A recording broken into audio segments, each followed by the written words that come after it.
പറഞ്ഞോ. ആ സാറ് വേറെ ഫോണില്ല, ഞാൻ തിരിച്ചു വിളിപ്പിക്കാം. ശരി. ഞാൻ പറഞ്ഞിരുന്നു. ഇല്ലല്ല, ക്യാബിനറ്റ് നാളേക്ക് മാറ്റി. ഞാനിപ്പോ നേരെ ആ ന്യൂസ് ടിവിയുടെ സ്റ്റുഡിയോയിലേക്കാ. അതെ. എന്താണത്? Show the spirit. അതെ, രഘുനന്ദൻ. അറിയാം, ഞാനും കാണാറുണ്ടല്ലോ. ശരി, അത് കഴിഞ്ഞ് ഞാൻ നേരെ ഗസ്റ്റ് ഹൗസിലേക്ക് വരാം. അവിടെ വന്നാൽ മതി. ശരി. മാധവേട്ടാ, ഷോ ദ സ്പിരിറ്റ് എന്ന് പറയുമ്പോഴേ നെഗറ്റീവ് റെസ്പോൺസ് ആണല്ലോ എല്ലാവർക്കും. പോയി തലവെച്ചു കൊടുത്തവരുടെ അനുഭവം എങ്ങനെയാ എന്ന് വെച്ചാ പുള്ളിയുടെ മുന്നിൽപ്പെട്ട കടുവാ കൂട്ടി ചെന്ന് കയറിയ അവസ്ഥയാ. ചോദിക്കുന്ന ചോദ്യങ്ങളോ മുളകരച്ചതിൽ മുക്കി സർവ്വദൂരത്തിലൂടെയും തരുന്നതിന് തുല്യമാണ്. എന്നാ പുല്ലിന് പോണ്ടെന്ന് വെച്ചാലോ അതും പണിയാ. പേടിച്ച് പിന്മാറി എന്നുള്ള രൂപത്തില് ഒരു സ്പെഷ്യൽ എപ്പിസോഡ് ഉണ്ടാക്കും. കോപ്പാണെങ്കിൽ ലൈവ് ടെലികാസ്റ്റ്. ഒരു മറുവെട്ടിന് എന്താ മാധവേട്ട കാട്? വിവരവും വെള്ളിയാഴ്ച ഇല്ലാത്ത ഈ മനുഷ്യൻ നല്ല തണ്ണിയാണെന്നുള്ള കാര്യം അറിയാലോ. അതാരോ പറഞ്ഞു. ഫാമിലി ലൈഫ് ആകെ അലൈൻമെന്റ് തെറ്റിയതാ. ഭാര്യ ഡിവോഴ്സാ, ഒരു കൊച്ചുണ്ട്. അതെടുത്തു വെച്ച് നീട്ടിയ അതിൽ പതറും. ശരി, വിഷയം കറങ്ങിത്തിരിഞ്ഞ് ആ ഭാഗത്തേക്ക് വന്നാൽ ആ തുറപ്പിറക്കാം. അതിൽ തീരും. കോൺഫിഡൻസ് അങ്ങ് പൊളിയും. നമുക്കിനി പ്രോഗ്രാം ഒന്ന് കാണാം. ഞാനിത് സ്ഥിരമായിട്ട് കാണുന്നത്. ജൂനിയർ ഗന്ധർവനല്ലേ, ഞാൻ അതിനൊരു സ്ഥിരം വ്യൂവറാ. റിയാലിറ്റി ഷോയോ? അതിനൊക്കെ കോമൺ സെൻസ് ഉള്ളവർ ഇരുന്ന് കൊടുക്കൂ. ഇത് ഷോ ദി സ്പിരിറ്റ്. അയ്യോ, ഞാനൊരു ഒറ്റ എപ്പിസോഡും വിടാതെ കാണുന്നതാ. രഘുനന്ദൻ ആളൊരു ബ്രില്യൻ കക്ഷിയാട്ടോ. ഞങ്ങളുടെ നൈബറാ, ദാ നേരെ മുന്നിലാ താമസം. He's A real genius. French, Spanish, German, അങ്ങനെ 5 ലാംഗ്വേജസ് അറിയാം. ഇപ്പോ ഒരു നോവൽ എഴുതിക്കൊണ്ടിരിക്കുന്നു ഇംഗ്ലീഷിൽ. ഒക്കെ ശരിയാ, പക്ഷേ കോളനിയിലെ ലേഡീസ് ഇട്ടിരിക്കുന്ന പേര് താമരാന്നാ. എന്ത് താമര? എപ്പോഴും വെള്ളത്തിൽ കിടക്കുന്ന താമരയല്ലേ, ഫുൾ ടൈം കുടിയാ. അത് ഈ അടുക്കള പാർട്ടീസിന്റെ ഗോസിപ്പാ. ഒരാളിന്റെ കഴിവിനെ ബഹുമാനിക്കാൻ പഠിക്കണം. അത് മലയാളീസിന് ഇല്ലല്ലോ. ഇന്ന് ആരാണോ രഘുവിന്റെ ഗസ്റ്റ്? മന്ത്രി മുരളീകൃഷ്ണൻ. ആരെന്നറിയാമോ? നമ്മുടെ ആളാണ് രഘു സാർ. നല്ല ഈടവാ. എന്തിനാണ് ആ പാവം മനുഷ്യനെ വെറുതെ കുറ്റം പറയണത്? അയ്യോ, കുറ്റമൊന്നും പറഞ്ഞില്ലേ. നമ്മൾ അടിച്ചാലാണ് കുറ്റം, കാശുള്ളവ അടിച്ചാ ഫാഷൻ. ഇവന്മാര് വെള്ളം അടിച്ച അഭിനയിക്കും, നമ്മൾ വെള്ളം അടിച്ച ജീവിക്കും. കറക്റ്റ്. ആളെ അടിക്ക്. മന്ത്രി റെഡി. രാജാവ് എഴുന്നള്ളുന്നു പറ. എന്താ നാടാ ഇത്? ഇടാൻ അറിഞ്ഞൂടെ? ഒന്നുകൂടെ ഒഴി.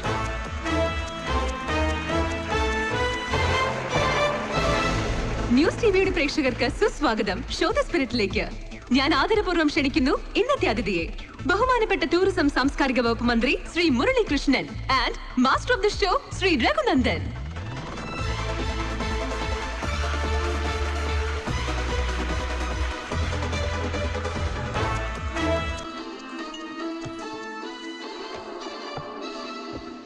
മുരളീകൃഷ്ണൻ, ഗുരുവായൂർ ഭക്തി പ്രസിദ്ധം. എല്ലാ മാസവും കഴിയുമെങ്കിൽ മലയാള മാസം 1-ാം തീയതി ഗുരുവായൂർ ക്ഷേത്ര സന്ദർശനം. നിർമാല്യവും വാഗചാർത്തും തൊഴുത് കദളിക്കുല തൃപ്പടിയിൽ വഴിപാട് വെച്ച്. നമ്മുടെ ദൈവസങ്കല്പങ്ങളിൽ ഏറ്റവും റൊമാൻറ്റിക് ആണ് ശ്രീകൃഷ്ണ ഭഗവാന്റേത്. മുരളീകൃഷ്ണൻ സാറും റൊമാൻറ്റിക് ആയ ഒരു മനസ്സിന് ഉടമയാണെന്നാണ് അറിഞ്ഞ ചരിത്രം പറയുന്നത്. കോളേജ് രാഷ്ട്രീയ രംഗത്ത് ശോഭയാർന്ന താരം, ഇടതുപക്ഷ വിദ്യാർത്ഥി സംഘടനയുടെ അധീശത്വം, വർഷങ്ങളായി പുലരുന്ന എറണാകുളം മഹാരാജാസിന്റെ യൂണിയൻ തെരഞ്ഞെടുപ്പിൽ സകലരെയും അത്ഭുതപ്പെടുത്തിക്കൊണ്ട് ആർട്സ് ക്ലബ് സെക്രട്ടറി സ്ഥാനത്തേക്ക് തെരഞ്ഞെടുക്കപ്പെടുമ്പോൾ തന്റെ സംഘടനയ്ക്ക് ആ ഒരു സീറ്റ് മാത്രമേ അക്കുറി കിട്ടിയിരുന്നുള്ളൂ. വ്യക്തിപ്രഭാവം അത് മാത്രമാണ് കൊടിപാറിച്ചത്. പാട്ട്, മിമിക്രി, നാടകം, അങ്ങനെ പലതായിരുന്നു കഴിവ് തെളിയിച്ച മേഖലകൾ. കണ്ണന് ഗോപികമാരെന്ന പോലെ അനവധി കൂട്ടുകാരികൾ ഉണ്ടായിരുന്നു മുരളീകൃഷ്ണന്. ഈ പ്രോഗ്രാം താങ്കളുടെ ഭാര്യ കാണുന്നുണ്ടെങ്കിൽ അവരും ആസ്വദിക്കട്ടെ ഈ തമാശ, അല്ലെ? തീർച്ചയായും. താങ്കളുടെ പ്രോഗ്രാമിന്റെ പേര് തന്നെ ഷോ ദ സ്പിരിറ്റ് എന്നാണല്ലോ. എല്ലാം സ്പോർട്ടീവ് സ്പിരിറ്റിൽ എടുക്കാൻ അവൾക്ക് കഴിയും. അതാണ് ഒരർത്ഥത്തിൽ എന്റെ ഉയർച്ചയുടെ രഹസ്യവും. ഗുഡ്. ഉയർച്ച എന്നൊരു വാക്ക് താങ്കൾ ഉപയോഗിച്ചു. അതിനോട് ചേർന്ന് തന്നെ ചോദിക്കട്ടെ, എന്താണ് താങ്കൾ ഉദ്ദേശിക്കുന്ന ഉയർച്ച? ആദ്യത്തെ ഊഴത്തിൽ തന്നെ MLA ആയി, അപ്രതീക്ഷിതമായ മന്ത്രി പദവി, അതും ടൂറിസവും സാംസ്കാരികവും. ഈ സ്ഥാനമാനങ്ങൾ ലക്ഷ്യം വെച്ച് നടത്തിയ യാത്ര ഫലപ്രാപ്തിയിലെത്തി എന്നതാണോ ഉയർച്ച കൊണ്ടുദ്ദേശിക്കുന്നത്? അല്ലല്ല, അങ്ങനെയല്ല.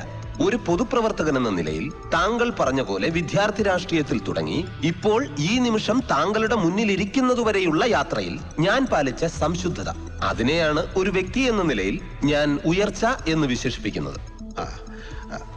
അതിലുള്ള ആ സംശുദ്ധമായ കർമ്മപദത്തിലെ യാത്രയ്ക്ക് കിട്ടിയ അംഗീകാരങ്ങൾ മാത്രമാണ് ഈ സ്ഥാനലബ്ധി, അല്ലേ? പിന്നല്ലാതെ. അഭിനന്ദനങ്ങൾ ശ്രീ മുരളീകൃഷ്ണൻ. Thank you. നായാടിയുടെ കൺമുനയിലെ ജാഗ്രത, കണ്ണീര് കൊണ്ട് പാദസേവ ചെയ്യാൻ തടസ്സമാവാത്ത എങ്ങനെയും വളയുന്ന നട്ടല്, സ്വന്തം രക്ഷകനെ തിരിച്ചറിഞ്ഞ അവന്റെ നിഴലിൽ ചവിട്ടി നിൽക്കാനുള്ള മിടുക്ക്, പടക്കളമാകെ ചിതറുമ്പോഴും അവന്റെ ഗ്രൂപ്പ് യുദ്ധം ജയിക്കുന്ന കാലത്തിന്മേലുള്ള ആത്മവിശ്വാസത്തിൽ ഉറച്ച് അവന് താങ്ങായി നിൽക്കാനുള്ള കൗടില്യ ബുദ്ധി, വിലപേശാനുള്ള ചന്തമെടുക്ക്, എന്തിനേയും വിലയിട്ട് വാങ്ങാൻ പോകുന്ന മടിശീല, ആരെ കൊന്നിട്ടായാലും അത് ഭദ്രമായി സൂക്ഷിക്കാനുള്ള സാമ്പത്തിക ശാസ്ത്ര നൈപുണ്യം, ഈ മഹത് ഗുണങ്ങളുള്ള അനവധി പേരോട് പോരടിച്ച് ഇന്ന് ഈ കസേരയിൽ വന്നിരിക്കാൻ കഴിഞ്ഞെങ്കിൽ താങ്കൾ വിജയിയാണ്, ഉയരങ്ങൾ തേടിപ്പോകുന്ന ആരോഹകൻ. വീണ്ടും അഭിനന്ദനങ്ങൾ മിസ്റ്റർ മുരളീകൃഷ്ണൻ. ഇത്ര നിരീക്ഷില്ല. സ്തോത്രം.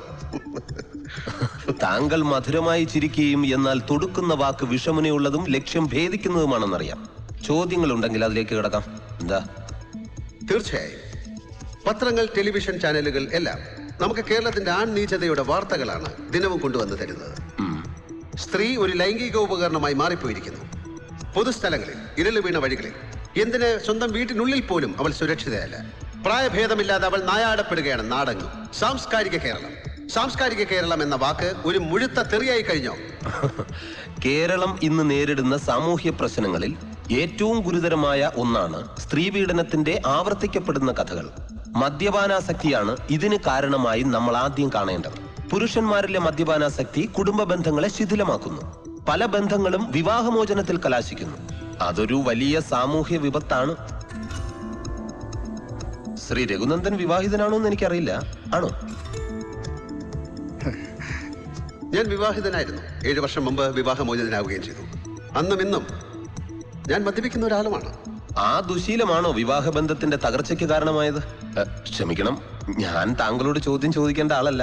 എങ്കിലും തീർച്ചയായും താങ്കൾക്ക് ചോദിക്കാം. 2 പേർ ചേർന്ന് നടത്തുന്ന മനസ്സ് തുറന്ന സംഭാഷണമാണ് ഷോ ദ സ്പിരിറ്റ്.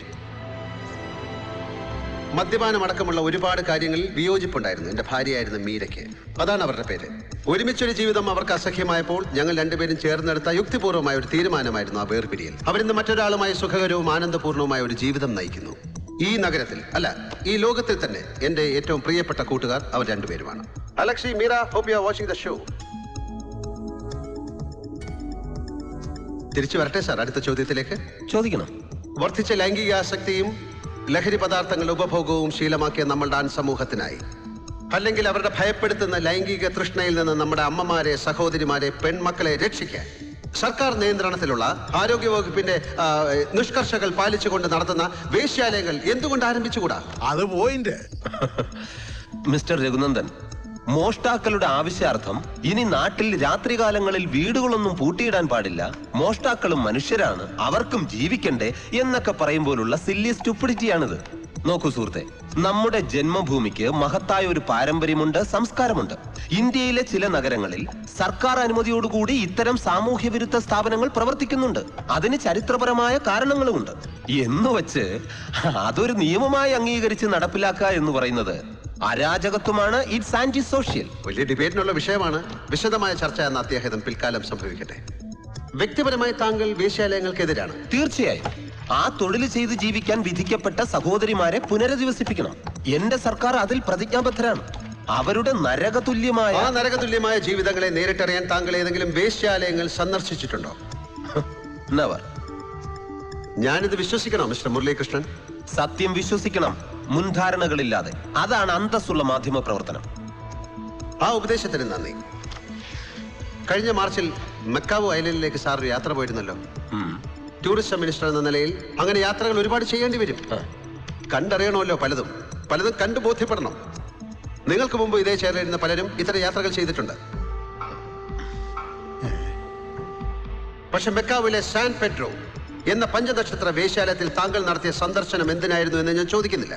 കാരണം സർക്കാർ ചെലവിലായാലും സ്വന്തം ചെലവിലായാലും സാൻ പെഡ്രോയിലേക്ക് ഒരാൾ പോകുന്നത് നന്നായി ഉണ്ണാനും ഉറങ്ങാനും അല്ല സാർ, വ്യഭിചരിക്കാനാണ്. അസംബന്ധം, തികഞ്ഞ അസംബന്ധമാണിത്.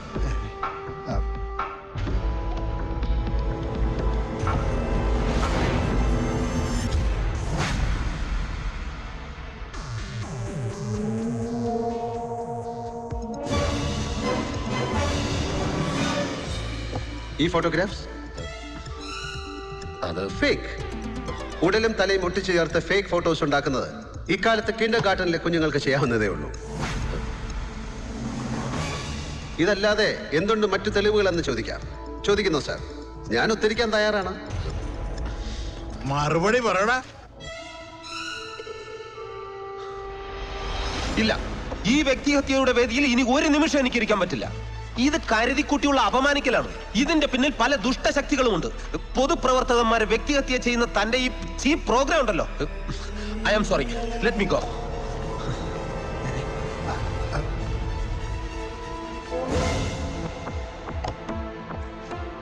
ഷോ ദ സ്പിരിറ്റ് കാണുന്ന പ്രേക്ഷകർക്കറിയാം, ഈ പ്രോഗ്രാമിന്റെ പല എപ്പിസോഡുകളും ഇങ്ങനെ കോപത്തിന്റെ പൊട്ടിത്തെറിയിലാണ് തീർന്നിട്ടുള്ളത്. പലതും പാതി വഴിയിൽ മുടങ്ങിപ്പോകാറുമുണ്ട്. ഇതിന്റെ ഒന്നും പോസ്റ്റ്മോർട്ടം ഞങ്ങൾ നടത്താറുമില്ല. നിങ്ങൾ കണ്ട വിളറിയ കോപം കൊണ്ട മുഖങ്ങൾ മാത്രമാണ് ഞങ്ങൾക്ക് കാട്ടിത്തരാനുണ്ടായിരുന്നത്. എന്ത് തന്നെയായിരുന്നാലും സമുദ്രങ്ങൾ താണ്ടി ചെല്ലുന്ന സുരക്ഷിതമെന്ന് തോന്നുന്ന ഏത് മറവിലും വിജനദ്വീപിലും ഞങ്ങളുടെ കണ്ണുകൾ ചിലരെ തേടി നീളാറുണ്ട്. അത് ഇനിയും തുടരും. I M Raghunandan signing off from show the spirit. ശുഭരാത്രി, ഗുഡ് നൈറ്റ്. ബിനോയ്, കുറച്ച് വെള്ളം കൊടുത്തയക്കടാ.